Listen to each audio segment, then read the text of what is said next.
I guess here goes nothing.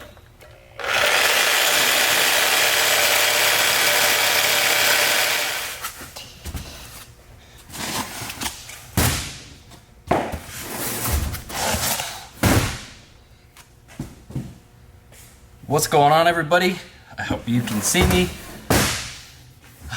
Y'all missed me? Been about a week since I've done any video stuff. It's been kind of weird actually, because I was just like in the rhythm of uploading videos for you guys. I was actually working on, and some of you guys saw it, I was trying to keep it out of the background of my videos as much as possible. But I did some headers on that De Tomaso Mangusta thing. It looks, I guess it's like the thing before the Pantera. Some of you guys noticed it. It's a pretty cool little car. I posted it on my social media. I actually didn't do any video stuff on it just because the owner didn't want me to. I guess it's kind of like a secret. There wasn't a whole lot of them made. There's like 401 made. So yeah, he didn't want me to film anything on it, which is whatever. I understand. It's all cool, but yeah, if you want to see some pictures of it, just go to my Instagram.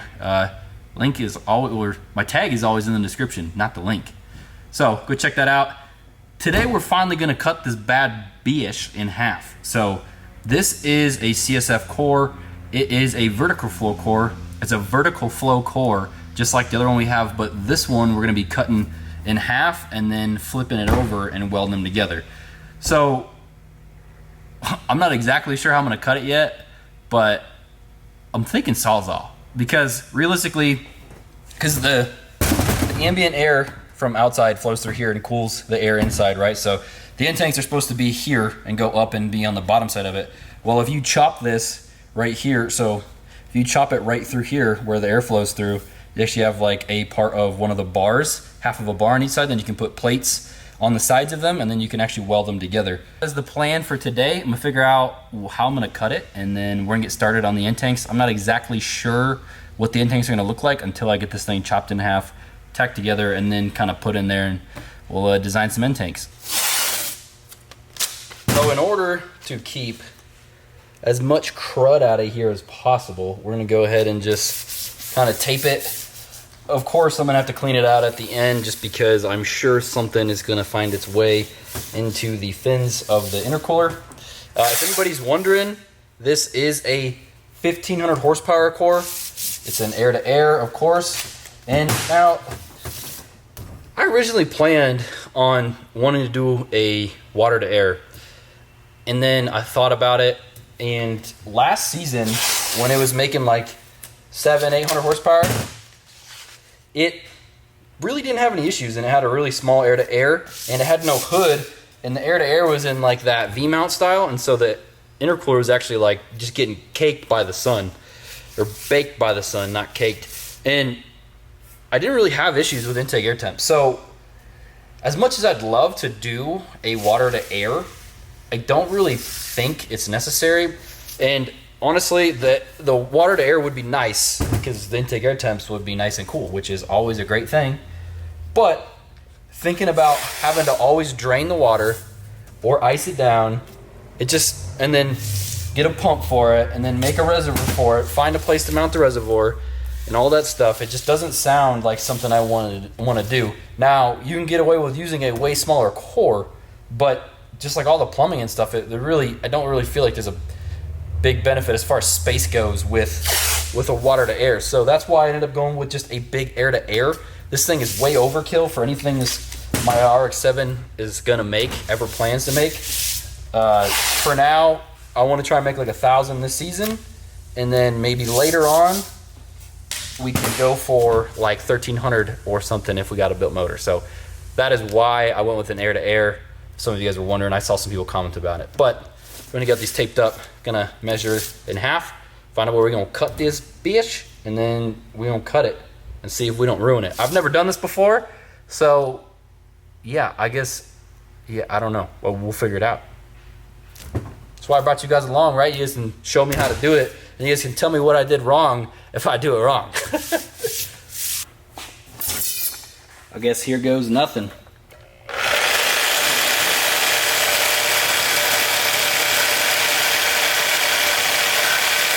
Did y'all really think I was gonna try and chop my $500 intercooler core in half with just a Sawzall?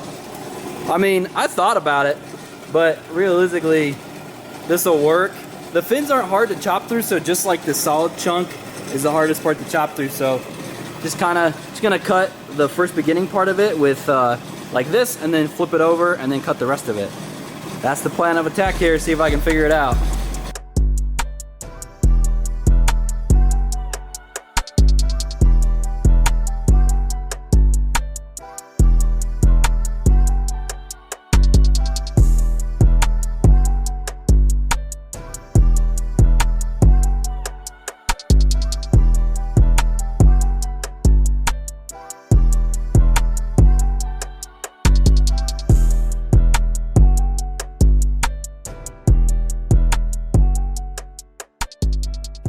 Man, oh man, check out how thick this thing is. It's a big old girl. Gosh dang. So as you can see, we got our two pieces. Ended up having to cut this little chunk of actual what you would say like usable core, where the actual air from the turbo would flow through here. It just happened to be that I had to cut one out because they weren't even. So looks pretty good. It is 9 inches wide, 14 inches this way, and it is 10.5 tall. So I'm gonna go ahead and clean this up a little bit because I got it kind of dirty from putting it in the bandsaw.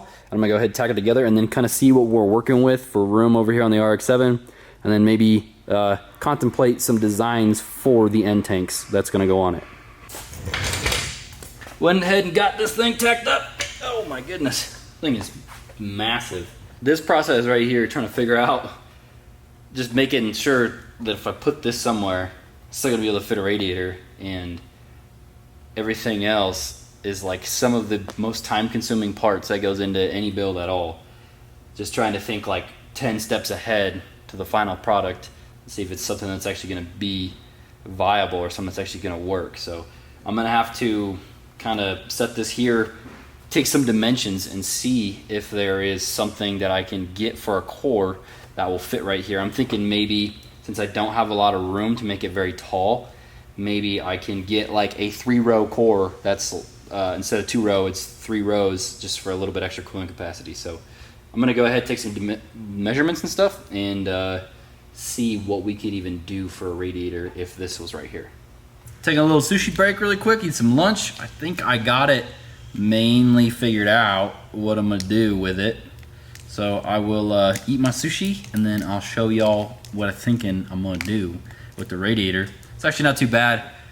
My main concern is gonna be airflow through the core, of course, which, because it's so thick, it's 9.5 inches thick. Of course, the backside of the core isn't gonna get as much airflow, so with the radiator being behind it, I'm gonna have to make ducting to actually direct air towards the radiator to get some airflow to it. So kind of think of that and show you guys it here after we eat some sushi. And then that sucks is I don't have like a little dish to put my wasabi on, and then now I'm probably just gonna get it like straight to the dome, and it's gonna destroy my sinuses.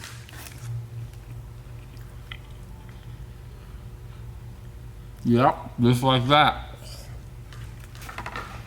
Yummy. Let me get over here for y'all. Something kind of like this. Now, of course, it's going to change a little bit just depending on how thick of a core I get. Of course, this will be like overall dimensions, so I'm going to have to subtract a little bit from the actual thickness just because I need to make end tanks for it on the sides, so the core will be a little bit smaller. The end tanks don't really need to be that big, so I'll maybe add like 2 inches on both sides. Just subtract 2 inches on both sides for the core. And I just made a post in Turbo Bullet to see if, just kind of like get some relative sizes for how big their radiators are and how hot it gets on the street. So obviously I understand that the majority of it is, if you have like a smaller radiator, if you have a smaller radiator with a lot of airflow, of course it's not going to have very many issues, which this I'm going to have to make nice ducting for anyways. But I just want to kind of see what people get away with for on core size before I go ahead and order a core for this and figure this out. Because if not, I can actually mount the radiator down below, like not flush with the ground, but kind of at like a slight down angle and get a little bit bigger one. But I would like to fit it like that instead. And so I just want to see what everybody says. So I'm going to figure that out later. right now we got to take the intercooler back out of its little spot, and I'll show you guys what I need to weld on these plates before I can weld the cores together. So because we cut this thing, it actually has all these fins right here. So kind of the aftermath of cutting this thing requires us to put a plate over these fins right here. I guess you don't really technically have to, but it just looks really ugly, of course. So it'll end up looking more like this side. This has the 2 plates that come on at factory. As you can see, if they didn't have these plates here, you would just have these weird fins. So I'm gonna go ahead, I have some aluminum over there, and I'm gonna use my little circle saw. If some of you guys have seen me do intercooler end tanks before, you guys know I use a Harbor Freight circular saw with a wood blade because it actually chews up the aluminum really well. It's just really freaking loud and it makes a lot of mess. Like, it shoots the shards everywhere. So it'll be really easy to make it, and it's really fast at cutting straight lines, and that's why I love using it. So that's what I use. If you have a shear, obviously a shear is better, but I'm not a baller and I can't afford a shear, so I'm gonna get the circular saw out and then cut that plate out and weld this intercooler for you guys. Not gonna lie, that took me a little bit longer than what it should have. It's had a lot of customer stuff, people calling me and stuff and whatnot. And then I also cut this plate. I made it a little bit too big on purpose, thinking like, oh cool, like I'll just trim it down. Cut some of it off, and it was too small, so it actually needs to like come up to this edge, because when the end tanks come on it, if it comes over a little bit, it won't actually like fully seal up. So the plan is, because I left a little bit of the bar right here, I'm gonna just weld the plate to the bar. Now I just got to be careful on the other side of the edge of the puddle to not melt into this. I've kind of like, if you can kind of see the tack really close to it. So what I do is I just leave the torch pointed more towards the plate, so it eats more of the plate, and just kind of like watch it and play with it. So quick little tip, I'm going to use 3/32 filler for these welds because they're not going to take that much heat. And then for all of these big like core welds, I'm going to go ahead and use some 1/8" filler. It works a hell of a lot better, and it actually, I don't know, I can feed filler really quick, but the 3/32 just disappears when you're on like 200 amps on the aluminum. So clean it off with some alcohol. I just use some regular rubbing alcohol. You can do whatever you want, any type of thinner, whatever. Got some 1/8" tungsten in here. Works really well. 3/32 will work, but you'll end up like burning the tip off, and it'll just like start spitting into the weld. It doesn't work all that well, but pretty happy with how it comes out. This side, I will be welding this plate, the original plate that came with it. It's just a good thing to weld these plates together, because if not, it could like blow out right there. It probably won't, but it could. You never know. Might as well just do it now instead of later, because later you have to cut the whole end tank off. So some quick little tips. Oh, I just remembered the other tip I was going to tell you guys. As you can see right here, do you see how you can see the etching from the cleaning on the actual AC, but there's no weld there? So these cores, honestly, they don't really weld the greatest. The best little tip to get these to weld better is, before you actually go to weld it, go over it light on the pedal, just enough to where you can see the cleaning action like working its magic and cleaning the top, like the surface of the material, but not enough to like puddle it a lot. And just go over it and just like work your way across it before you actually weld it. Just go all the way down it and then weld it. It actually kind of works nice because it cleans that surface before you actually run over it with the filler. And then it also puts some heat into the intercooler and gets it kind of heat soaked. So it helps you weld it a little bit better. So I don't really preheat these at all. You can. I have a 230 amp machine, the old Fronius Magic Wave 230. So I don't really need to. If you have like a 200 amp machine or like a 180 amp machine, I'd highly suggest preheating it.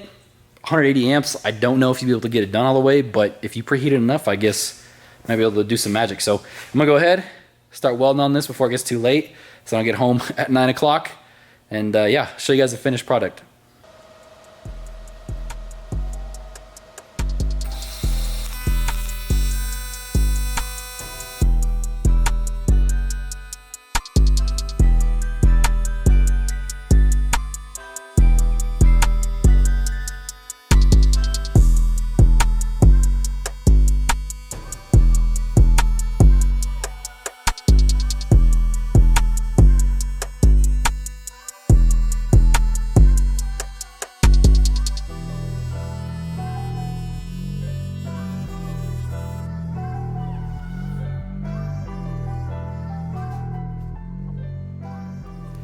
I really wanted to show you guys more of the welding, but I Thought I had a lot more left to do, but I actually didn't, so ow, it's still really hot.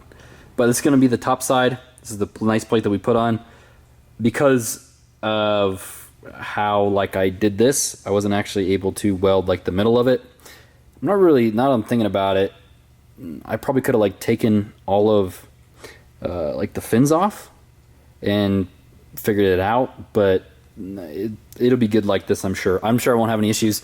It's welded down the middle on this, underneath, and then on the other side, and then all the way across the bars here. I don't think we'll have any issues, but I guess we'll find out, right? My car's always been like a test project anyways. So what I'm thinking is for tomorrow's video, we'll actually do the end tanks. Probably make that a separate video just because I'm not really sure how much I have for today, but I'm thinking for tomorrow, this end tank design is going to be kind of like a center feed one that kind of has like a elbow off of it to go into the turbo up here. And this one's going to be just like an angle up like this, then have the intercooler pipe right here. So figure that out tomorrow. Also, I did get the exhaust welded up.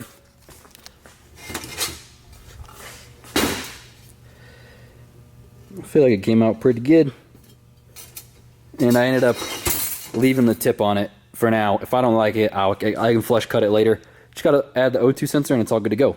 That is gonna do it for this video, guys. It's a little bit of a clickbaity title, but I did technically chop my $500 intercooler in half. But a little bit of clickbait for y'all today on this Monday. I hope you guys enjoyed the video. Let me know what you guys thought down below in the comments. Be sure to like, comment, subscribe. Also go follow me on Instagram at Metigulous. Be posting some pictures up of this on there before I actually upload the video. So what do you guys think? You guys think the intercooler is a little overkill? I was talking with Nick Eggers as well. He was saying that he has done 2 4-inch cores together to make them 8 inches like thick overall, but he's never done 2 4.5-inch cores. So these are about 9 inches thick. And he said that on his 8-inch thick ones, the back core was still pretty cool. Of course, not as much ambient airflow is going to get through it because it's so thick on the backside of it. So I guess there'll be a little bit of testing for that. He said that his core that was like that actually did really well. So I guess we'll find out. If you guys have done this before, let me know down below. Pretty cool. I've never cut one in half, so I just thought I'd take you guys along for the process. So we'll come back at you tomorrow, and yeah, we'll see you in the next one.